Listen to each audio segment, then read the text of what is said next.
New beer for today, we're looking at Guinness Blonde, an American lager. What? Guinness making an American lager? Yeah, this is something new. This is only about 2 months old. I just saw it in the stores last week. Picked up a 6-pack. This is the last bottle from that 6-pack. So I reserved it for this review. So I've had 5 of them before. And I'm familiar with it at this point. This is part of their Discovery series. This is number 1, you can see on the bottom there, which leads me to believe, I think it's safe to assume, that they're going to have some experimental beers in different styles. This is Guinness's first American lager style beer. Now it says Guinness, but it's made in the United States, right in the bottom, made in USA. In fact, the back says it's made right here in Pennsylvania. More specifically, Latrobe, Pennsylvania. Now I've heard all kinds of stuff, and I can't confirm the political part of beer, okay, because I don't know that much about the beer industry. But from what I've heard, and I don't want to spread rumors or anything, but there's City Brewing is this company that kind of contracts out. So like Guinness contracted this company to make this beer with their name on it. And other companies, you know, like Sam Adams and I think Pabst Blue Ribbon, and they make all kinds of stuff, you know. So it's not made overseas, you know, but it is a Guinness product. But it's a contract beer, okay? Just like I mentioned in the video with the Fosters, how that, you know, tied to Australia, but it's not made in Australia. They just contracted, you know, a company in the United States to make it, brew it here, distribute it here. It's cheaper. So that's what this is, but it's totally different. It's not the Guinness that we all know. Now, my experiences with, you know, Guinness Draft, I think most people are familiar with the black Guinness Draft. And it's actually not, it's really, really dark. But if you hold it up to the light, you can see tinges of red. It's not really black, it's a red color. But I like Guinness on tap. If it's not on tap, I've grown to not like Guinness Draft in a bottle with a nitro. I do, if I get a Guinness in a bottle, it has to be extra stout. I want to try foreign extra stout, but I don't have it available to me. That's the one Guinness that I haven't tried before that I really want to try. But basically, when I first got into trying different beers, I had a Guinness, and I'm like, holy crap, this is delicious. This is what, you know, beer should be like. It actually has flavor compared to Budweiser, Coors, all the other stuff that I've had. So my experience with beer at that point in my life was very limited to American, you know, beers. Big brewing company American beers. The adjunct lagers. So when I first had Guinness, I'm like, wow, this has flavor. And then when I started having real beer, you know, bold stouts, porters, all kinds of different stuff, I went, yeah, Guinness is kind of cheap. Guinness Draft to me is a watered down version of a very good beer.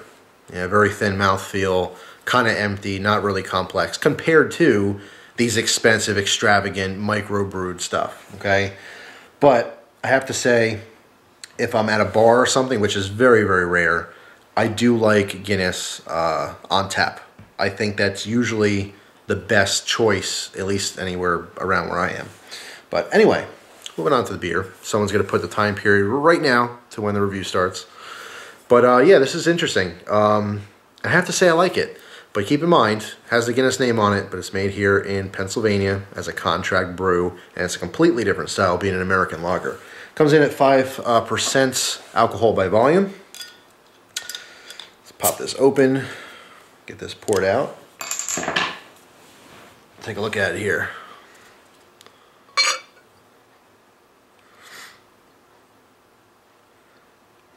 It's so strange to pour Guinness, ooh, and not see a jet black glass.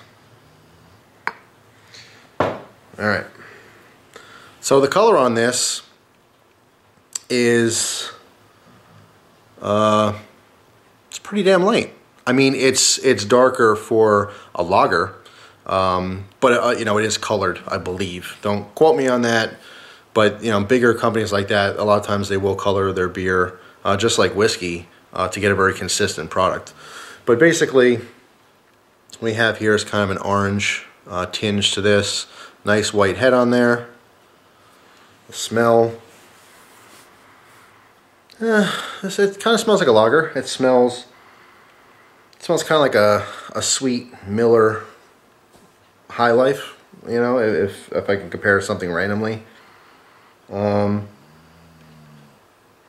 It doesn't smell very, you know, it doesn't smell like amazing, but it doesn't smell bad at all. But the one thing I have to say is that this beer really surprised me because the taste was a lot better than I expected. I'll take a sip and we'll get into that right now.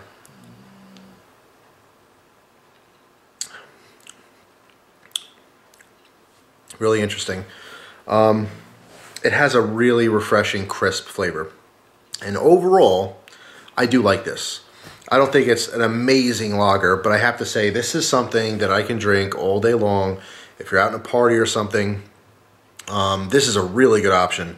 Right now, it's a little bit more expensive than some of the standard, you know, Miller's Coors, you know, Bud offerings. I think a 6-pack of bottles was $9.75, I believe. And that was at a pizza place, which usually rips people off on their beer anyway. But Pennsylvania is weird with our liquor laws. And if I want to go to get a 6-pack of something, it's very limited. They basically have one soda, you know, fridge with a couple random 6-packs in there. And that's my only choice. Otherwise, I got to go get like a case of beer, which it's a hassle. But anyway, yeah, the flavor is really good. It has a very refreshing flavor. It is just lager. But what's different to me to this is that it has a little bit of extra bitterness that most lagers don't have. So it seems a little bit like hop heavy for a lager. There's also an inherent sweetness here. It's kind of like, there's a little bit of like a honey type flavor. A lot of people say it's very strong honey flavor. I don't really taste that. I do taste honey, but it's very subtle to me. It's more of a honey sweetness that you would get in a drink as opposed to just honey flavor. But you know, most of the flavor here is like caramelized malts. It is definitely on the sweeter side, but it has a great mouthfeel. It is bold with that little bit of extra bitterness. It's kind of like an extra punch of flavor, and it's surprisingly good. I do like this. It's not my favorite beer of this style, but as far as like what's available out there, it was really exciting to see this. It's got a cool, classy bottle. It's Guinness, but it's not black. You know, it was weird and new and different, and I like it. I do like this. This is probably one of my top 3 favorite available beers from big companies. I can definitely say this is something that I prefer over a lot of the other options from bigger companies. I would say it's probably tied with Miller Genuine Draft as far as something that I'd want to drink, like, you know, a bunch of if I was sitting around or if I was in a social situation where I'm going to have 5 or 6 beers or more, it would be like this or MGD probably. These two are coming in very close to me for like casual, you know, refreshing beer flavors anyway. But it's good. I like it.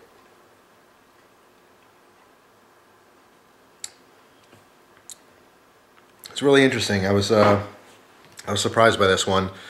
And now it's kind of exciting because I like to see what else they come out with. Because this is number 1, you'd have to safely assume there's going to be a number 2 and a number 3 and who knows how many more.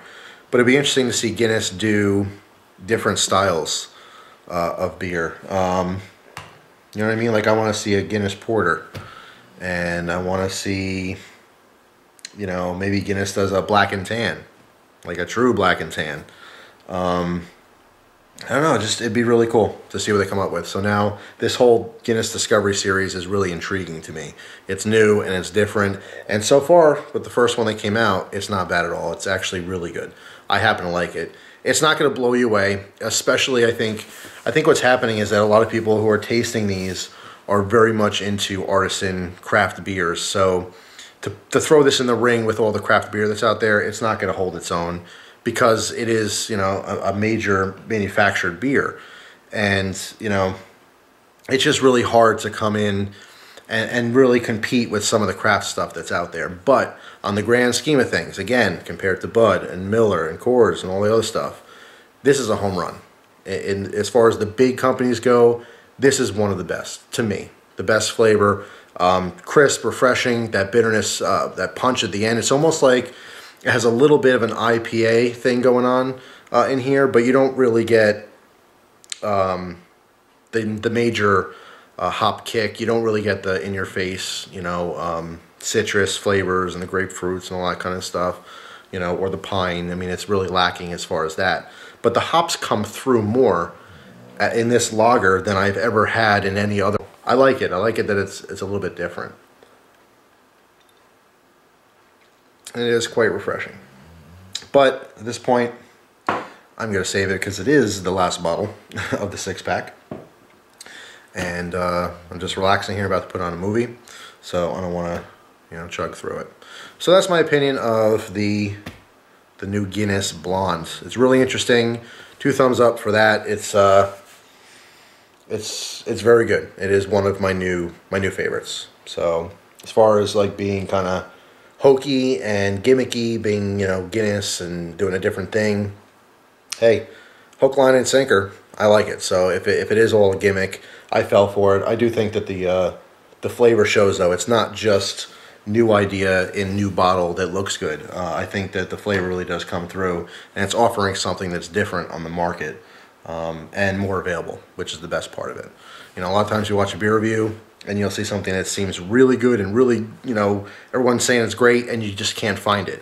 This is going to be everywhere in the US, okay? So at least it's something you can try for yourself. So if you did get a chance to try the Guinness Blonde, post in the comments down below so we can all read your opinions on it. But I have to say, it's a winner. I like it. So that's all for now. Hope you guys enjoyed the video. Thank you very much for watching. Hope you have a great day, and I'll see you guys soon. Take care.